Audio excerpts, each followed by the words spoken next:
शैतान को अगर किसी चीज से नफरत है तो वो है बाइबल, परमेश्वर का वचन। क्योंकि ये किताब किसी इंसान के द्वारा लिखा हुआ किताब नहीं है। ये किताब हजारों साल पहले परमेश्वर के आत्मा के द्वारा, पवित्र आत्मा से प्रेरित होकर अलग अलग लोगों के द्वारा लिखा गया है। कोई एक आदमी इस किताब का लेखक नहीं है। ये वो लोग थे जो यीशु मसीह के साथ रहे। ये वो लोग थे जिनके अंदर रहकर परमेश्वर बातें करता था, चिन्हों चमत्कारों को दिखाता था।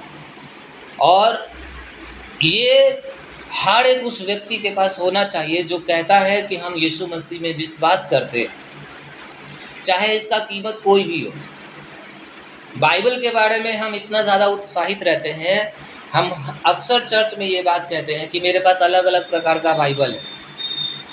जब हम पहली बार मसीह में आए थे तो मेरे पास एक बाइबल था, अभी वो ऑफिस में रखा हुआ है, बिल्कुल पुराना हो गया, उसका कलर पीला हो गया, कवर उसका फट गया, एक एक पेज उसका निकल गया है। लेकिन आज भी उस बाइबल को हम अपने ऑफिस में रखें,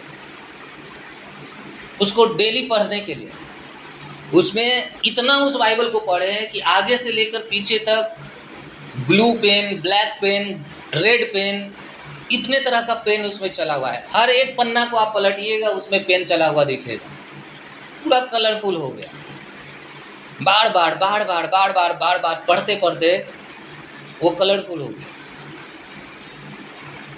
उसके बाद और भी बहुत सारा बाइबल, जब वो भर गया, एक ही चीज़ तो आपको पता है, जब दाग लग जाता है तो आप उसको पढ़ पाने में, समझ पाने में थोड़ा आपको कठिनाई होगा।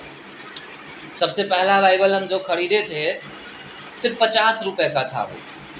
लेकिन हमको मालूम है कि उस टाइम में 50 रुपया मेरे लिए कितना कठिन था एक बाइबल खरीदने के लिए। मेरे पास 50 रुपया का इंतज़ाम करना इतना कठिन था जिसका आज हम हिसाब नहीं बता सकते। लेकिन जब हम जाने थे कि मेरे सब परेशानी का हल इस बाइबल के अंदर है। एक फादर थे और हम मैम के साथ उनके पास गए थे और वो बोले कि आप दोनों चुने हुए हैं परमेश्वर के द्वारा। और उनका ये कहा हुआ बात हमारे दिल को छू लिया कि हमें परमेश्वर ने चुना है। और फिर उन्होंने कहा कि एक बाइबल ले लो, मैं चाहूँ तो तुम्हें फ्री में दे सकता हूँ, लेकिन तुम्हें ये बाइबल खरीदना है। और हम देख रहे थे कि वो सच में कई एक लोगों को फ्री में बाइबल दे रहे थे, मोटा मोटा बाइबल। और लेकिन वो हमसे बोले कि तुमको ये खरीदना है, आपको ये खरीदना है। शुरुआत में थोड़ा अजीब सा लगा कि अगर आप उनको दे सकते हैं तो हमें भी दे सकते हैं, लेकिन उसका महत्व हमको बाद में मालूम चला। और उस टाइम जैसे तैसे करके 50 रुपया का इंतज़ाम करके पहला बाइबल खरीदा। फिर उसके बाद नया बाइबल आया, मतलब बाइबल तो यही होता था लेकिन नया था, उसका कवर नया, पेज नया, डिज़ाइन नया। वो 250 रुपये का था।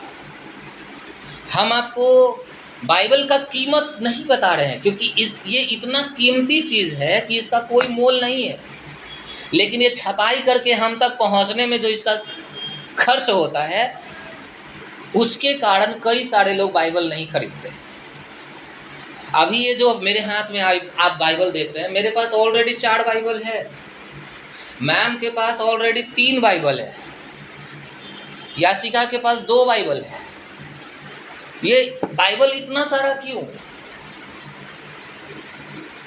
इसका महत्व आप जानेंगे यदि, तो आपको पैसा छोटा लगने लगेगा।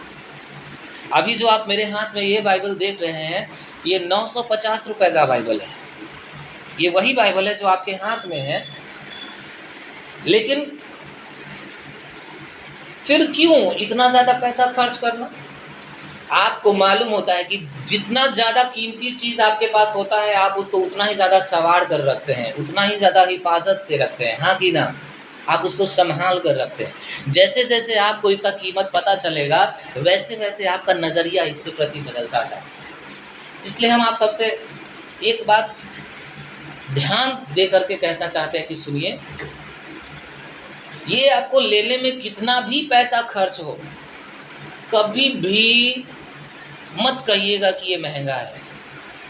ये आपके जीवन से महंगा नहीं है, ये आपके अस्तित्व से महंगा नहीं है। इसमें आपके पूरे परिवार को बदलने का सामर्थ्य, शक्ति परमेश्वर ने डाल दिया है। यदि आप केवल सच्चे मन से, पूरे विश्वास के साथ, समर्पण के साथ इसका अध्ययन करते हैं घर पर, और परमेश्वर से वादा करते हैं कि आप चलेंगे इनके इसमें जो लिखा हुआ है वचनों को, उस पर आप एक एक करके पाएंगे।